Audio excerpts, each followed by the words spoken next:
नमस्कार। पॉलिटिकल पंचायत देख रहे हैं आप। आपके साथ मैं हूं हिंगलाज दान। उत्तर प्रदेश विधानसभा चुनावों से पहले अखिलेश यादव के एक फॉर्मूले को काउंटर करने के लिए अब बीजेपी के अंदर लखनऊ से लेकर दिल्ली तक मशक्कत चल रही है और इस मशक्कत का परिणाम आने वाले दिनों में आप इस रूप में देख सकते हैं कि उत्तर प्रदेश बीजेपी के संगठनात्मक ढांचे में पूरी तरह से बदलाव कर दिया जाएगा। और सूत्रों के हवाले से खबर तो यह भी सामने आ रही है कि 50% उत्तर प्रदेश बीजेपी पूरी तरह से बदल जाएगी, यानी कि 50% मौजूदा लोगों को बीजेपी के संगठनात्मक जो स्ट्रक्चर है उससे आउट कर दिया जाएगा। नए चेहरों को जगह दी जाएगी, प्रदेश मोर्चों का नया गठन होगा। इसको लेकर के जो बीजेपी के प्रदेश अध्यक्ष पंकज चौधरी, उन्होंने अपनी रिपोर्ट राष्ट्रीय अध्यक्ष नितिन नबीन को दे दी है। इसके अलावा संगठन महासचिव बीएल संतोष को ये रिपोर्ट दी जा चुकी है। लेकिन सवाल ये है कि आखिरी बीजेपी को ये जरूरत पड़ी क्यों? उत्तर प्रदेश की चुनावी राजनीति में ऐसा क्या हुआ कि जो बीजेपी 2017 और 2022 में प्रचंड बहुमत के साथ में सत्ता में आई, उस बीजेपी को 2027 के चुनावों से पहले इस स्तर पर बड़ा बदलाव करना पड़ रहा है, और वो भी सिर्फ अखिलेश यादव के एक फॉर्मूले को काउंटर करने के लिए। दरअसल अखिलेश यादव या समाजवादी पार्टी की पॉलिटिक्स को परंपरागत तौर से देखें, मुलायम सिंह यादव के नेतृत्व में समाजवादी पार्टी जिस तरीके से आगे बढ़ी और उत्तर प्रदेश की सियासत जिस तरीके से चली, समाजवादी पार्टी की तरक्की का मूल आधार था दो समाज का समर्थन, पहला यादव और दूसरा मुस्लिम। MY समीकरण ही उत्तर प्रदेश में समाजवादी पार्टी को सत्ता में बनाए रखता था। यही वजह है कि मुलायम सिंह यादव स्वयं भी कई बार इस बात को स्वीकार करते थे कि MY फॉर्मूले की वजह से ही उनको मुस्लिम परस्त होने का आरोप बीजेपी लगाती है। इसी फॉर्मूले के दम पर 2012 में अखिलेश यादव मुख्यमंत्री बने, लेकिन मुख्यमंत्री बनने के बाद में पोस्ट मुलायम सिंह यादव भी अखिलेश यादव ने इसी MY फॉर्मूले पर अपनी पॉलिटिक्स को आगे बढ़ाया। लेकिन 2017 के विधानसभा के चुनाव परिणाम, 2019 के लोकसभा के चुनाव परिणाम और 2022 के विधानसभा चुनाव परिणामों तक आते आते अखिलेश यादव को यह बात समझ में आ गई कि जो उनकी परंपरागत पॉलिटिकल स्ट्रेटेजी है, जो MY फॉर्मूला है, उसके आधार पर वो उत्तर प्रदेश में लंबे समय तक पॉलिटिक्स नहीं कर पाएंगे। लिहाजा अखिलेश यादव ने 2024 के लोकसभा चुनावों से पहले अपनी रणनीति को बदला। अखिलेश यादव, जिन्होंने MY फॉर्मूले से बाहर आते हुए PDA का फॉर्मूला दिया, पिछड़ा, दलित और अल्पसंख्यक। इस PDA के फॉर्मूले में अखिलेश यादव का जो MY का फॉर्मूला है वो ऑटोमेटिकली इनबिल्ड है, लेकिन PDA के फॉर्मूले से अखिलेश यादव ने बीजेपी को काउंटर करने का एक नया तोड़ निकाला। 2024 के लोकसभा चुनावों के अंदर इंडिया गठबंधन को उत्तर प्रदेश में बड़ी सफलता हाथ लगी और बीजेपी को जो झटका लगा, उस झटके का परिणाम यह रहा कि बीजेपी राष्ट्रीय स्तर पर स्पष्ट बहुमत वाली पार्टी नहीं बन पाई 2040 पर सिमट गई। दरअसल जब 2024 के लोकसभा चुनाव हुए तो अखिलेश यादव ने उत्तर प्रदेश के अंदर मुसलमानों को टिकट भी कम दिए, मुसलमानों से एक स्ट्रेटेजिक दूरी बनानी शुरू की, क्योंकि अखिलेश यादव ये भली भांति जानते हैं कि मुस्लिम समाज ये भी उत्तर प्रदेश में जानता है कि हमारा भला या हमारी आवाज में बुलंदी तभी आएगी जब उत्तर प्रदेश के अंदर समाजवादी पार्टी सत्ता में आए, उनके विचारों से मेल खाती हुई। लेकिन अखिलेश यादव ने एक स्ट्रेटेजिक दूरी बनाए रखने के लिए टिकट वितरण में खामी रखी है। जो समाजवादी पार्टी 2009 के आसपास, 2014 के आसपास तक, 2009 और 2004 में विशेष तौर से 12 से 15 मुस्लिम सीटों पर मुसलमानों को टिकट दिया करती थी, उसने इस बार जो इंडिया अलायंस में कांग्रेस के साथ में जो उन समाजवादी पार्टी के कोटे की जो 62 सीटें थी, उसमें से सिर्फ 4 सीटों पर ही मुसलमानों को टिकट दिया। ये 4 सीटें थी कैराना से इकरा हसन, संभल से जियाउर रहमान बर्क, इसके अलावा गाजीपुर से अफजल अंसारी, रामपुर से मोहिबुल्ला नदवी, और ये चारों सांसद जीत करके संसद पहुंचे। उत्तर प्रदेश के टोटल 80 सीटों में से 5 इस बार मुस्लिम सांसद बने थे, जिसमें 4 समाजवादी पार्टी के और एक सहारनपुर से कांग्रेस के इमरान मसूद से। देश भर के अंदर 2024 के लोकसभा चुनाव में मात्र 25 मुस्लिम सांसद जीत पाए थे। सबसे ज्यादा पश्चिम बंगाल से थे, 6 सांसद थे। इसके अलावा 5 सांसद उत्तर प्रदेश से थे।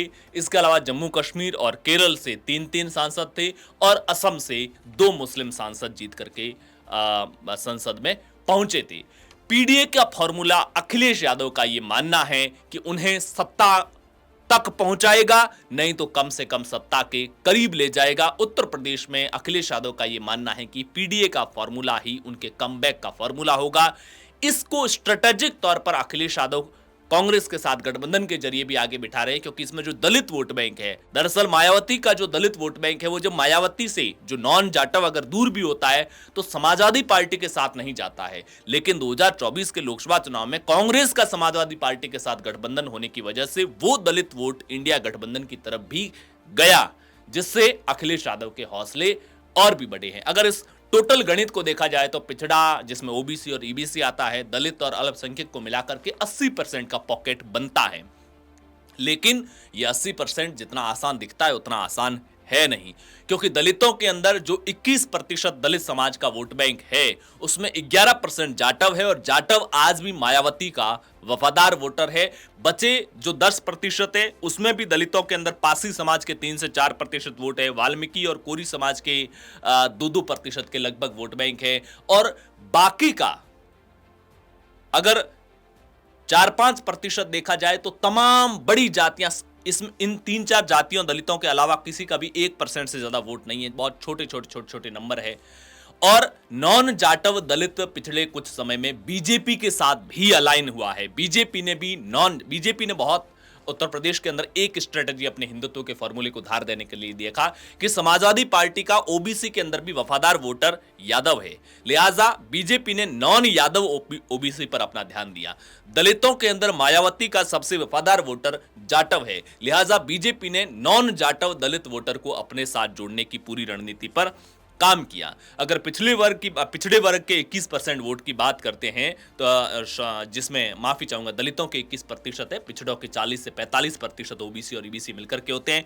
इसमें से यादव 10% के लगभग है, कुर्मी 4% के लगभग है, लोधी, निषाद और मौर्य 4-4% है, राजबर और पाल ये 1.5% है, जाट और गुर्जर ये लगभग 2-2% के आसपास है, और बाकी की तमाम छोटी जातियां हैं।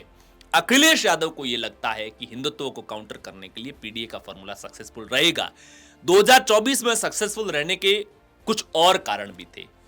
पहला कारण यह था कि जो नॉन जाटव दलित वोटर जो भाजपा की तरफ आता है, पिछले कुछ चुनावों से जो बीजेपी की तरफ आया, मोहन भागवत के आरक्षण को लेकर दिए बयान को गलत तरीके से पब्लिक में प्रचार करने की वजह से दलित वोटर जो बीजेपी की तरफ था वो इंडिया गठबंधन की तरफ गया। पहला वजह, महत्वपूर्ण वजह ये रही। दूसरी वजह ये रही कि सवर्ण समाज भी कुछ हद तक तमाम मुद्दों की वजह से उत्तर प्रदेश में भाजपा से कुछ हद तक नाराज था। और तीसरी सबसे अहम वजह यह रही कि 2024 के लोकसभा चुनाव में चाहे वो जेपी नड्डा का एक बयान हो या तमाम दूसरी वजह हो, आरएसएस संघ उतना सक्रिय नहीं रहा जितना हर बार वो चुनावी मैनेजमेंट के अंदर एक्टिव रहता है। वोटर को घर से निकाल करके बूथ तक पहुंचाना और वहां जाकर के भाजपा को वोट दे, ये सुनिश्चित करने में संघ जितना सक्रिय रहता है वो इस बार 2024 में नहीं रहा। यानी कि पीडीए का फॉर्मूला सक्सेसफुल तो हुआ इंडिया अलायंस के लिए, लेकिन उसके पीछे की हिडन 3 वजह ये भी थी कि नॉन जाटव जो दलित वोटर मायावती से दूर होकर पिछले कुछ चुनावों से बीजेपी को वोट दे रहा था, वो मोहन भागवत के एक बयान को जिस तरीके से विपक्ष ने प्रचारित किया, उस वजह से वो वोटर इंडिया अलायंस की तरफ गया, पहली वजह। दूसरी वजह ये रही कि सवर्ण समाज में कुछ मुद्दों को लेकर के उत्तर प्रदेश के अंदर भाजपा से नाराजगी रही है, ये अहम वजह। और तीसरी वजह संघ की निष्क्रियता। अब वो संघ और भाजपा में जो 2024 के लोकसभा चुनाव में दूरियां दिख रही थी, उससे तो लाख गुना ज्यादा अब करीबियां बन चुकी है। अब संघ और भाजपा गलतफहमियां कहूं या मिसकम्युनिकेशन जो भी दोनों के बीच में था वो लगभग दूर हो चुका है। ऐसे में पीडीए का फॉर्मूला अखिलेश यादव के लिए भी 2027 में कामयाब करना उतना आसान है नहीं। लेकिन अखिलेश यादव के इस फॉर्मूले ने बीजेपी में एक डर जरूर पैदा किया है। उसी को काउंटर करने के लिए बीजेपी अपनी पूरी ताकत लगा रखी है।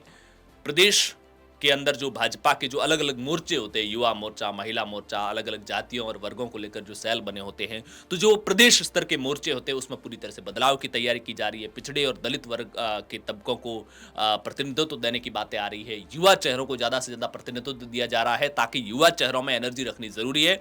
अदरवाइज ये कॉकरोच पार्टियां और तमाम जिस तरीके से जेनजी सेंट्रिक जो अपोजिशन का जो नैरेटिव चलता है उसके जरिए युवाओं को अंदर अगर किसी भी तरह की विपक्ष अपने साथ लाने में कामयाब हुआ तो भाजपा की चुनावी राजनीति में चैलेंज हो सकता है, क्योंकि भाजपा के साथ जो युवा 2014 से लेकर 2017 तक जुड़ा था वो उस दौर का युवा भी आज 10-11 साल बीतने पर 35 से 40 साल के एज ग्रुप में आ चुका है।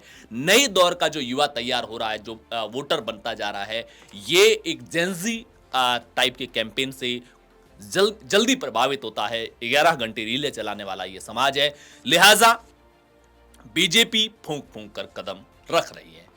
आपका अखिलेश यादव के पीडीए फॉर्मूले के 2027 चुनाव में कितने सक्सेस होने की संभावना है, इसको लेकर के क्या कुछ राय है, और बीजेपी पीडीए को काउंटर करने के लिए अपने मूल वोटर, वफादार वोटर को अपने साथ पूरी तरह से अटैच रखने के लिए जिस तरीके की रणनीति अपना रही वो कितना कामयाब होगी, इसको लेकर के अपनी राय कमेंट बॉक्स में जरूर बताइएगा। पॉलिटिकल पंचायत पर पहली बार आए हैं तो चैनल को सब्सक्राइब कीजिएगा, वीडियो को लाइक और शेयर जरूर कीजिएगा। शुक्रिया।